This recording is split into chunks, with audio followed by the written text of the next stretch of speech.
Welcome to S9 TV. ముందుగా headlines చూద్దాం.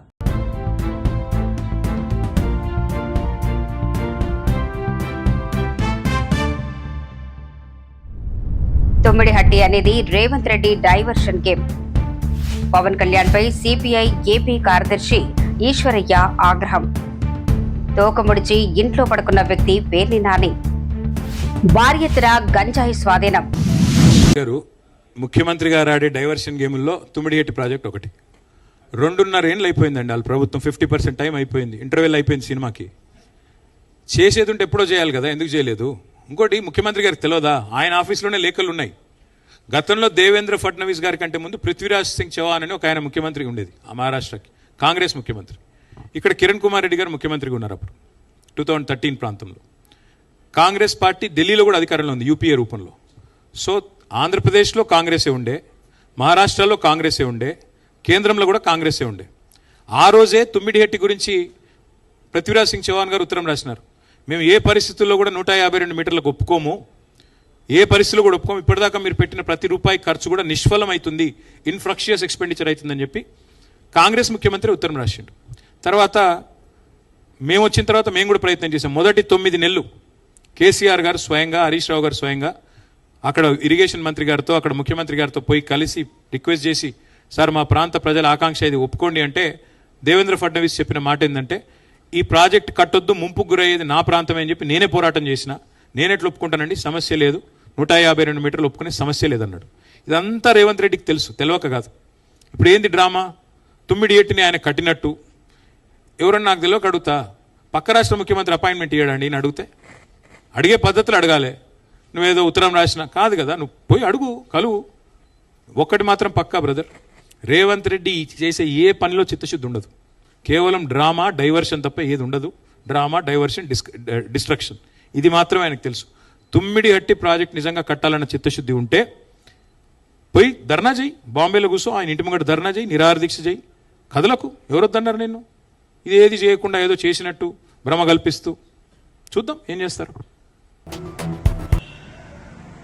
ఆంధ్రప్రదేశ్ రాష్ట్ర డిప్యూటీ సీఎం పవన్ కళ్యాణ్ గారు నిన్న హైదరాబాద్ కేంద్రంగా పత్రికా విలేకరుల సమావేశం ఏర్పాటు చేసి విలేకరులు అడిగినటువంటి ప్రశ్నలకు సమాధానంగా ప్రొఫెసర్ నాగేశ్వర్ గారు చేసినటువంటి విశ్లేషణను ఉద్దేశించి మాట్లాడుతూ, అందుకే కమ్యూనిజం చచ్చిపోయింది అని చెప్పి తీవ్రమైనటువంటి వ్యాఖ్యలు చేశారు. ఈ చౌకబారు వ్యాఖ్యలను భారత కమ్యూనిస్టు పార్టీ ఆంధ్రప్రదేశ్ రాష్ట్ర సమితి తీవ్రంగా వ్యతిరేకిస్తూ ఉంది. రాజకీయాల్లో ఏ సిద్ధాంత ప్రాతిపదిక లేకుండా కేవలం అధికారమే పరమావధిగా భావించి ఒకవైపున కులోన్మాద రాజకీయాలను, మరొక వైపున మతోన్మాద రాజకీయాలను, ఇంకోవైపున సనాతనవాద రాజకీయాలను పెంచి పోషిస్తూ అధికారము, కుర్చీనే పరమావధిగా భావించేటువంటి పవన్ కళ్యాణ్ గారికి కమ్యూనిజం యొక్క వాసనలు ఎట్లా తెలుస్తాయని చెప్పి మేము అడుగుతా ఉన్నాం. మీలాంటి ఊసరవెల్లి రాజకీయాల్లో ఉండడం తెలుగు ప్రజల యొక్క దౌర్భాగ్యంగా భావించాల్సిన పరిస్థితి ఈరోజు రాష్ట్రంలో కొనసాగుతూ ఉంది.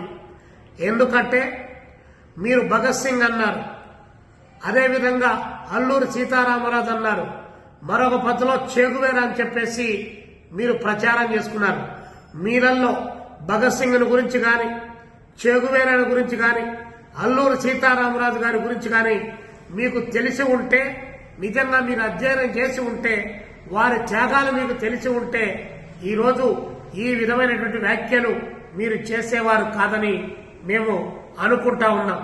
కాబట్టి ఏ సిద్ధాంతం లేకుండా అధికారం సంపాదించడమే ప్రధాన లక్ష్యంగా ఉన్నటువంటి మీకు కమ్యూనిజాన్ని, కమ్యూనిస్టు పార్టీలను విమర్శించేటువంటి నైతిక అర్హత లేదని చెప్పి తెలియజేస్తా ఉన్నాం. ఏ ఎండక గొడుగు పట్టి ఏ రోడ్డు కాడికి పోయినప్పుడు ఆ రోడ్డు కాడ ఆ పాట పాడేటువంటి నైజం కలిగినటువంటి మీరు కమ్యూనిస్టు పార్టీని, కమ్యూనిజాన్ని అవహేళన చేస్తూ మాట్లాడడం ఏ మేరకు భావ్యమని చెప్పి ఈ సందర్భంగా అడుగుతా ఉన్నాం. కమ్యూనిజం అనేటువంటిది మీరు తీసేస్తేనో లేదా మీరు నమ్ముకున్నటువంటి ఆర్ఎస్ఎస్ బీజేపీ అమిత్ షా ఎజెండాను మీరు మోస్తున్నటువంటి మీరు చెప్పితేనో కమ్యూనిజం అనేటువంటిది ఈ దేశం నుంచి ఈ ప్రపంచం నుంచి తుడిచిపెట్టుకొని పోయేటువంటి సమస్య లేదు. కమ్యూనిజం అనేటువంటిది ఫీనిక్స్ పక్షి లాంటిది. కాబట్టి గుర్తు పెట్టుకోమని చెప్పి పవన్ కళ్యాణ్ గారికి హెచ్చరిక చేస్తా ఉన్నాం. ప్రొఫెసర్ నాగేశ్వర్ గారు మీ పైన విశ్లేషణ చేస్తే, మీ రాజకీయాల పైన విశ్లేషణ చేస్తే ఆ విశ్లేషణ తప్పైతే తప్పని చెప్పాలి, కాదంటే నిర్ద్వందంగా ఖండించాలి.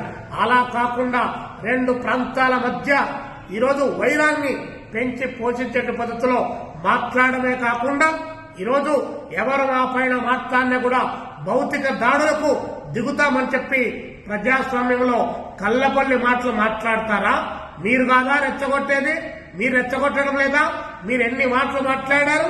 ఆంధ్రప్రదేశ్ లో ఎన్ని రకాల బూతులు మాట్లాడారు? ఈ దేశం ఏమన్నా, ఈ రాష్ట్రం ఏమన్నా మర్చిపోయిందని అనుకుంటా ఉన్నారా? మీరు మాట్లాడినటువంటి అంశాన్ని మీరు మాట్లాడారని చెప్పితే మీకు కోపం వస్తుంది.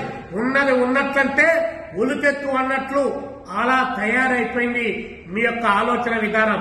కాబట్టి మేము కమ్యూనిస్టు పార్టీ పైన మేమందరం ఈరోజు కమ్యూనిస్టు పార్టీగా తీవ్రంగా వ్యతిరేకిస్తా ఉన్నాం. మీ వ్యాఖ్యలను నిరసిస్తా ఉన్నాం. మీరు తీసి పడేస్తే అది పోయేటువంటిది కాదు. ప్రజల యొక్క ఆలోచన విధానంలో పాదుకొల్పినటువంటి వారి యొక్క భావజాలం కమ్యూనిజం అనేటువంటిది గుర్తు పెట్టుకోవాలని చెప్పి పవన్ కళ్యాణ్ గారికి తెలియజేస్తా ఉన్నాం. కాబట్టి అభ్యుదయవాదులు, మేధావులు ఈ దేశంలో కమ్యూనిజం బలహీనపడితే ఏమి జరుగుతుందని చెప్పి ఒకవైపున విశ్లేషణ చేస్తే మీరు అందుకే పతనమయ్యారని చెప్పేసి మీ ఫ్రస్ట్రేషన్ లో ఏమంటే మాట్లాడడం సరైంది కాదని చెప్పి పవన్ కళ్యాణ్ గారికి తెలియజేస్తా ఉన్నాం. తెలంగాణలో మాట్లాడితే ఇక్కడ అన్ని చోట్ల మాట్లాడారు పవన్ కళ్యాణ్ గారు. ఈరోజు కాదు, ఎప్పుడు కూడా ఆయన ప్రశ్నిస్తూనే ఉంటారు, అడుగుతూనే ఉంటారు. ఏదైనా ఉన్నా కూడా సమస్యలు ఉన్నప్పుడు మేమందరం కూడా డిస్కస్ చేస్తూనే ఉంటాం. ఇవాళ మీరు అసలు దీని గురించి మాట్లాడారు? అసలు మీకుందా? డిఎస్సి కండక్ట్ చేయలేదు, ఒకరి ఉద్యోగం ఇవ్వలేకపోయారు, ఒక టీచర్ భర్తీ చేయలేకపోయారు, విద్యార్థుల జీవితాలతో ఆడుకున్నారు. 65% పడిపోయినటువంటి ఉత్తీర్ణత శాతాన్ని ఇవాళ 85% తీసుకొచ్చాం ఈ ప్రభుత్వంలో. ఇవాళ టీచర్స్ని మీరు బ్రాందీ షాపుల దగ్గర టీచర్ని పెడితే ఇవాళ మేము సింగపూర్ పంపించి ట్రైనింగ్స్ ఇప్పిస్తున్నాం టీచర్లకి. ఇవాళ ఈ ప్రభుత్వం ఎక్కడ, మీరెక్కడ? ఇదే పేని నాని మరి ఆనాడు రేవంత్ రెడ్డి గారి గురించి మాట్లాడితే ఒక ఆడబిడ్డ వచ్చి ఛాలెంజ్ ఇస్తే మాట్లాడలేనటువంటి ఒక ఏమనాలో అర్థం కావట్లేదు ఆ వ్యక్తిని. ఒక ఆడబిడ్డ వచ్చి ఛాలెంజ్ చేస్తే ఆ రోజు తోక ముడిసి పడుకున్నావు ఇంట్లో. నువ్వు కూడా మాట్లాడుతున్నావు. ఇంకెంతకంటే ఏం చెప్పాలా? మేము ప్రజాస్వామ్యబద్ధంగా ఉన్నాం కాబట్టి మీరు వాళ్ళ రోడ్ల మీద తిరుగుతున్నారని గుర్తుపెట్టుకోవాలి, తెలియజేస్తాం.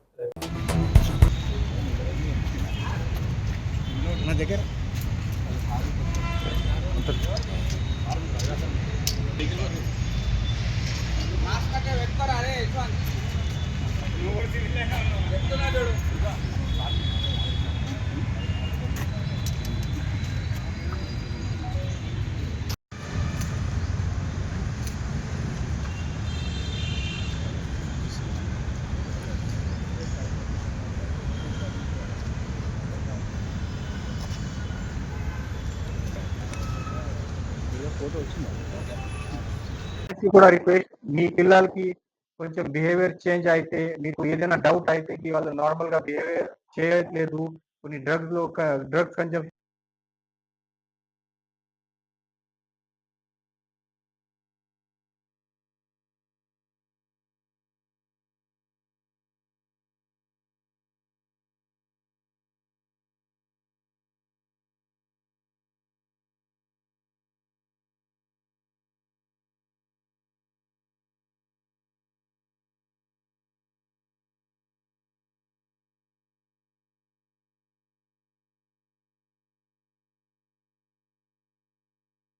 ఇంతటితో వార్తలు సమాప్తం.